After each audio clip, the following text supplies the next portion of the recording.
গণভোট নিয়ে যে পার্থক্য রাজনৈতিক দলগুলোর মধ্যে, সেখানে আপনারা এক প্রান্তে আছেন, অন্য প্রান্তে আছে কিছু দল, তাই তো? আপনাদের প্রান্তে কিছু দল। কিছুদিন আগে আপনি একটা স্ট্যাটাস দিয়েছিলেন, সেখানে জামাত যা করতে পারে না তা এনসিপি দিয়ে করায়, অর্থাৎ এনসিপির মধ্যে জামাত শিবির যে নিয়োগ রয়েছে তা নাহিদের উপর প্রভাব বিস্তার করে। একটা দলের ভিতরে আর একটা দলের প্রভাব সরাসরি দলটাকে একেবারে মানে তাকে তার অস্তিত্ব নিয়ে প্রশ্ন তোলা কিনা, এটা কি একটু ব্যাখ্যা দেবেন আপনি? ধন্যবাদ, সবাইকে শুভেচ্ছা। মানে যেখানেই টকশোতে যাচ্ছি আমার স্ট্যাটাস এটা খুবই গুরুত্বপূর্ণ। আমি নিজেও আসলে অবাক হয়ে যাচ্ছি। এটা আপনার ভেরিফাইড পেজ তো? না, সেটাই বলছি যে শুধু আপনার এখানে না, আরও বিভিন্ন জায়গায় যেখানেই যাচ্ছি, এবং আমি না গেলেও আমাদের অন্যান্য যোদ্ধাদের কাছে, সহযোদ্ধাদের কাছে একই প্রশ্ন। তো আপনিও যেহেতু করলেন, যদিও আমার যে বিস্তারিত লেখা অনেক বড় লেখা, সেখানে আমি সেটা উল্লেখ করেছি। এবং আমার সাথে মনে হয় যে মনিরা, আমরা একসাথে ক্যাম্পাসে বিভিন্ন সময় আন্দোলনও করেছি। আমরা যে সময় জেলে ছিলাম আমার মাদের সাথে তারাও মাঠে নেমেছিল, তারাও জানে। দেখেন, জামাত এবং শিবিরের একটি পরিকল্পনা সবসময় ছিল যে বিভিন্ন দলের মধ্যে নিজেদের লোক ঢুকিয়ে রাখা এবং নিজেদের যে পলিসি বা তাদের যে লক্ষ্য উদ্দেশ্য সেটার বাস্তবায়ন ওই সংগঠনের মাধ্যমে ঘটানো। এটা জামাত শিবিরে যারা আছে তারাও জানে, এবং এটা আসলে তাদের এক ধরনের পলিসি, তাদের রাজনীতির। বিশেষ করে গণ অভ্যুত্থানের পরে এনসিপি গঠিত হয়েছে, এবং গণ অভ্যুত্থানের প্রেক্ষাপট।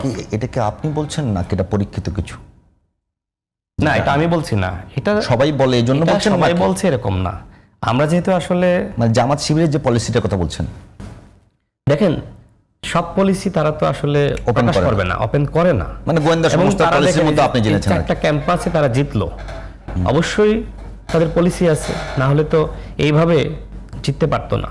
তো আমি যে কথা বলছিলাম, তো তাদের একটা পলিসি আমার কাছে মনে হয়েছে, এবং এই পলিসি তাদের জায়গা থেকে হয়তো ভালো, কিন্তু আমার কাছে মনে হয়েছে গণ অভ্যুত্থানের পরে একটি দল গঠিত হলো এনসিপি, এবং গণ অভ্যুত্থানের যে প্রেক্ষাপট 2018 সালের কোটা সংস্কার আন্দোলন, সেটিকে কেন্দ্র করে আবার গণ অধিকার পরিষদ গঠিত হয়েছে। অর্থাৎ এই দুইটা দলের উত্থান একই রকম, আবার দুইটা দল একইভাবে ক্ষতিগ্রস্ত হচ্ছে। তো সেই জায়গা থেকে আমাদের এবং এনসিপি নেতৃবৃন্দ যাতে সতর্ক থাকে, অন্যের দ্বারা প্রভাবিত না হয়, সেজন্য আমি এই বিষয়ে প্রকাশ্যে এনেছি। না, আমি বলি তার মানে আপনি এটা সাক্ষ্য দিচ্ছেন যে আপনাদের ভেতরে জামাত শিবিরের লোকজন ছিল। আমার কাছে মনে হয় যে আমার যে বিস্তারিত লেখা, সেই লেখাতে আমি শুধু এনসিপি নিয়ে কথা আছে, আপনার দল নিয়ে নাই, আমাদের নিয়ে কথা আছে। আমার লেখা মনিরাও পড়ছে, সেখানে আমি স্পষ্ট করেছি যে জামাত শিবিরের যে পলিসি, এই পলিসির কারণে দুটি দল সব থেকে বেশি ক্ষতিগ্রস্ত হচ্ছে। প্রথমত গণ অধিকার পরিষদ এবং এরপরে এনসিপি। এবং যেহেতু গণ অধিকার পরিষদ এই বিষয়টা আসলে বুঝতে পেরেছে, আমি নিজেও বুঝছি, এবং কিভাবে আমরা ক্ষতির শিকার হয়েছি, অনেক বিষয় আসলে মিডিয়ার সামনে আনা উচিত না। তবে আমার জীবনে একটা ক্ষতির বিষয় যদি বলি, যে 19 সালের ডাকসু নির্বাচনে আমি জিএস হিসেবে আমি নির্বাচিত হয়েছিলাম, এবং আমি নির্বাচনে অংশ নিয়েছিলাম। দেখেন, সে সময় কিন্তু জিএস হিসেবে শিবিরের পক্ষ থেকে আরেকজন ক্যান্ডিডেটকে দাঁড় করিয়ে দেওয়া হয়েছিল। আমার সাথে শুরুতে আসলে এক ধরনের নেগোসিয়েশন করার চেষ্টা করে। আমি বলি না, আমি মানুষের কাছে পরিচিত, মানুষ আমাকে ভালোবাসে, আমরা আন্দোলন সংগ্রাম করেছি, আমি কেন তাকে ছাড় দিব? কি কারণ? আমি এই জিনিসটা আপনার এই টকশোতেই ফার্স্ট বললাম যে মানে তাদের তো একটা ভোট আছে। অনেকে মনে করে যে ওই সময় জামাত শিবির হয়তো আমাকে নূরকে ভোট দিয়েছে, কিন্তু না, তাদের একজন ক্যান্ডিডেট ছিল সেই সময়। মানে কে ছিল আমি বলবো না, বাট ছিল। তারা একজনকে দাঁড় করিয়েছিল, আমার সাথে নেগোসিয়েশন করার চেষ্টা করেছে যে আমি যাতে জিএস পদে না দাঁড়াই। আমি বলেছিলাম না। তো যাই হোক, এইটা একটা বিষয় বললাম। তো এরকম বিভিন্ন হয়েছে, যেমন আমাদের সাথে যারা আসলে সাবেক শিবিরে যারা ছিল, তারা পরবর্তীতে আবার এনসিপিতে চলে গেছে।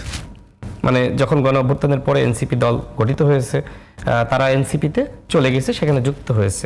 তো আমার এই দীর্ঘদিনের অবজারভেশন 2018 সালের কোটা সংস্কার আন্দোলন, হ্যাঁ, আমি বলছি না জামাত শিবিরের আন্দোলন সংগ্রামে অবদান নাই, তাদের অবদান আছে। 2018 সালের কোটা সংস্কার আন্দোলনে ছাত্রদল, শিবির, ছাত্র ফেডারেশন, ইউনিয়ন সবাই ছিল, সকল ছাত্র সংগঠন ছিল। কিন্তু আমরা যারা একদম সাধারণ শিক্ষার্থী আমরা নেতৃত্ব দিয়েছি। 24-এর গণঅভ্যুত্থানে ছাত্রদল, ছাত্র অধিকার পরিষদ, ছাত্র শক্তি এবং ছাত্র শিবির সবাই ছিল। কিন্তু আমি বলছি তাদের এই পলিসি পরিবর্তন করা দরকার। অন্যথায় এই পলিসির কারণে এই যে আমরা দুটি উদীয়মান শক্তি ক্ষতিগ্রস্ত হলাম, আমি জানি না এনসিপি স্বীকার করবে কিনা, কিন্তু এনসিপির অনেকে পার্সোনালি এই বিষয়টা আমার সাথে স্বীকার করেছে যে না এই সমস্যা আমাদেরও আছে।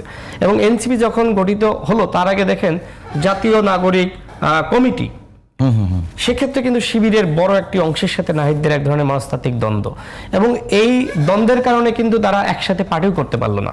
এটিও তো হয়েছে, এটা তো ওপেন, তাই না? আবার এর মধ্যে একটি অংশ কিন্তু এনসিপির সাথে কেন্দ্রীয় কমিটি, সারা দেশের কমিটিতে যুক্ত হয়েছে। তো আমি এইটাই বলতেছি, এই যে দেখেন জুলাই জাতীয় সনদে একটি প্রমাণ দিই, জুলাই জাতীয় সনদে এনসিপি স্বাক্ষর করে নাই, এইটা তাদের ব্যক্তিগত সিদ্ধান্ত, আই হ্যাভ নো হেডেক। কিন্তু আমার কথা হলো যে তারা যে স্বাক্ষর করে নাই এই কারণে সব থেকে বেশি খুশিকে জামাত এবং শিবির। আপনি জামাতের আইনজীবী শিশির মনিরের বক্তব্য শোনেন, তিনি বলছেন যে এনসিপি জুলাই সনদে স্বাক্ষর করে নাই বিধায় আজকে আমরা আইনগত ভিত্তি পাচ্ছি। এবং আমি যখন ফেসবুকে এই বিষয়গুলো লিখি আমি দেখি যে আমাকে সব থেকে বেশি মানে এক ধরনের সাইবার অ্যাটাক করে কারা, জামাত এবং শিবির সমর্থক যারা রয়েছে তারা। তো সামগ্রিক বিবেচনা আমার কাছে মনে হয়েছে যে এনসিপি একটি নতুন শক্তি, তারা তো আসলে হঠাৎ করে বড় হতে পারবে না, তাদের ফিল্টারিং প্রয়োজন, তাদের নার্সিং প্রয়োজন, তাদের মধ্যে কারা আসলে এনসিপির রাজনীতি করবে, কারা এনসিপিকে আপনার এক ধরনের ব্যবহার করার জন্য এসেছে, নানান মতাদর্শের লোক থাকবে। আমি কিন্তু আগেই স্বীকার করে নিয়েছি গণ অধিকার পরিষদে এই ধরনের মতাদর্শের লোক ছিল, এখনো কিছু থাকতে পারে, বাট যারা ছিল অধিকাংশ কিন্তু এনসিপিতে চলে গেছে। আমি একটু অন্যদিকে যদি একটু মত দেই, বিষয়গুলো অবশ্যই দিতে পারেন। বাংলাদেশে রাজনৈতিক দল আছে, অনেকে দেখা গেছে যে বিএনপি থেকে চলে গিয়ে আওয়ামী লীগে গেছে, অনেকে আওয়ামী লীগ থেকে বিএনপিতে এসছে। আপনি জানেন যে অনেকে মুসলিম লীগ থেকে বিএনপিতে এসছে, অনেকে অনেক সময় দল পরিবর্তন করেছে। কিন্তু এটি হয়তো প্রকাশ্য কোনো অভিযোগ আপনি করেছেন একটি দলের সাধারণ সম্পাদক হিসেবে, যে অন্য দল থেকে এসেছে বাট তারা ওই দলের পারপাস সার্ভ করছে, মানে এটা তো বড় অভিযোগ কিন্তু এটা বাংলাদেশের। জি, আমি এটা বড় ধরনের সমস্যা হতে পারে একটা। আমি একটু জাস্ট এটা ক্লিয়ার করে দিই আপনার কথাটা। বিএনপির এমন কোনো পলিসি নাই যে বিএনপি বা ছাত্র দলের লোক অন্য কোনো দলে যুক্ত হয়ে তাদের এজেন্ডা বাস্তবায়নে কাজ করবে। আওয়ামী লীগের ছিল না, এনসিপিরও নাই, গণ অধিকার পরিষদেরও নাই। রাজনৈতিক বাংলাদেশ না, এই অভিযোগটা ভয়াবহ। না, বাংলাদেশে এটা তো গোয়েন্দাবৃত্তি হয়ে গেল। ভাই, এই পলিসি বাংলাদেশে জামাত শিবিরের রয়েছে, এটা জামাত শিবির জানে। দেখেন এই যে 4টা বিশ্ববিদ্যালয়ের নির্বাচনে তারা জিতলো কিভাবে? কারণ এই 14 বছর তার অপ্রকাশ্য রাজনীতি করেছে। একটা ছেলে শিবির করে, কিন্তু তিনি শিবিরের পরিচয়ে ক্যাম্পাসে রাজনীতি করেন না। তিনি সাংবাদিক সমিতির সভাপতি, বাঁধনের সভাপতি, ডিবেটিং ক্লাবের সভাপতি, এইভাবে বিভিন্ন সামাজিক সাংস্কৃতিক যে প্রতিষ্ঠানগুলো সেগুলো জামাত শিবিরের দখলে। এটা অরাজনৈতিক যে প্রতিষ্ঠানগুলো সেখানে যাক, কিন্তু আমার প্রশ্ন যার অন্য জায়গায় না, অরাজনৈতিক বলতে তারা অরাজনৈতিক ছিল নিজের মানে এই যে বিভিন্ন প্রতিষ্ঠানে, কিন্তু তারা আবার অন্য সংগঠনে ছিল। না, আমি এটা আপনার সঙ্গে ডিফার করি যে এটা ডিফার আপনার করার কোনো সুযোগ নেই। আমি যদি আপনাকে প্রমাণ দিচ্ছি, ছাত্র ইউনিয়নে দেখেন, ছাত্র ইউনিয়নের আপনার নেতা তিনি শিবিরের নেতা, কথার কথা, ছাত্র ফেডারেশনের নেতা তিনি শিবিরের নেতা। এই ঘটনাগুলো ঘটেছে। শিবিরকে আপনি জিজ্ঞেস করেন, জামাতকে জিজ্ঞেস করেন, আমি সেটাই বলছি যে তাদের এক ধরনের পলিসি ছিল। মানে আপনি বাঁধনে যান, আপনি ডিবেটিং সোসাইটিতে যান, ওটা কোনো সমস্যা না। সমস্যা হলো আপনি যখন শিবিরের নেতা, শিবিরের আদর্শ ধরে রেখে যখন ছাত্র ফেডারেশনে কাজ করছেন, সেটা সমস্যা। আমি বলতে এই সমস্যা তো আছে। আপনি কি অস্বীকার করছেন যে আমি মিথ্যা বলতেছি? মানে এটা আমি ফেস করি নাই কখনো। আমরা ফেস করেছি বলে আপনি তো সাংবাদিক, আপনার ফেস করার সুযোগ খুব কম। কিন্তু আমরা যেহেতু রাজনীতি করেছি এবং নানান ভাবে ক্ষতিগ্রস্ত হয়েছি, আমি এই অবজারভেশনটা আমার কাছে আছে এবং এর অনেকগুলো প্রমাণও আছে।